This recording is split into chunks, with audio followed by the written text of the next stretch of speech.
I'm Susan Halstead, optician and owner of Family Vision Care Center with today's Throwback Thursday. I wanted to talk to you today about some of the differences that have occurred since 1920 when the practice started and today in terms of advertising. So researching at the Saratoga Room at the library, I was able to find several ads that Klein Zachariah Miyamoto took out in the Saratogian in the 20s. I want to read one of them to you today. It's got a lot of words. It's called "The Great Are Not Too Proud." Nearly all of the famous men and women of today wear glasses at least part of the time.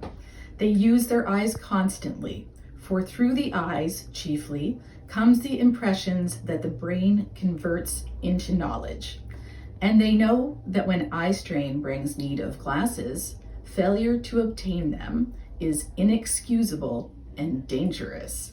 So there's a little bit of threat to that kind of advertising, but we found it pretty humorous. So then when Dr. Ling joined the practice in the 50s, they decided to advertise in the Saratogian as supporters of the Directory of Church Services. So they have a Klein and Ling ad supporting a listing of all the church services in the area, and of course featuring Bing Crosby, which was just a lovely ad. And then in 56, what I learned is Klein and Ling opened up an additional office, and they advertised that in the Warrensburg News on Thursday, June 14th, 1956.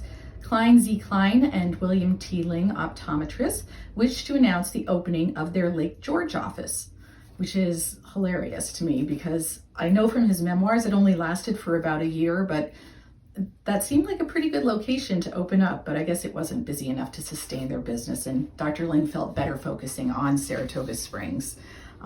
There's also the ad announcing their additional services that Dr. Ling was also certified to fit contact lenses, and this was 1957, so really contact lenses were just launching into the market in the early 50s. So Dr. Klein, having been a doctor for so much longer, never learned how to fit contacts. Dr. Ling, on the other hand, actually learned how to make them. So he would individually make them, custom make hard lenses for his patients. And there's a fun story about that I'll tell you in the future. But this ad advertises contact lenses and visual training, another passion of Dr. Ling's, which is kind of cool. Dr. Ling also believed greatly in being community involved, and he was on the school board, and I found an ad where he was also running for mayor. He ran against Smaldone, and unfortunately he lost, but it was a lovely ad nonetheless. So community involvement is another way of growing the practice, and that is something Dr. Ling felt very strongly about. And I don't know that he and Klein ever had a conversation about it, but in looking at Klein through all of the articles we were able to find, he was an avid bowler, very successful bowler. He was very athletic. He also played cornet in his church and often had solos that were announced in the paper. His wife was very involved with the school. So I think he too was very community involved. Bill Ling copied that and encouraged me when I bought the practice from him that people like to go to who they know. So it's really important to get out there and support the great community that supports you, which is why I have always tried to get as community involved as I can as well. Moving on, yellow pages were not a thing with Dr. Klein, but they did become very important when Dr. Ling took over. And this is one of his yellow page ads from the early 90s.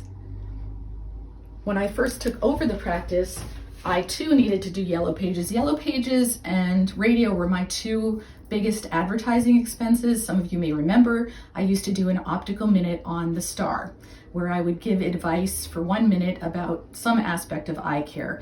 And again, it's more of a community service and an awareness teaching moment, but that was a very effective means of us getting new patients in the door. Today, we rely heavily, as most businesses do, on social media.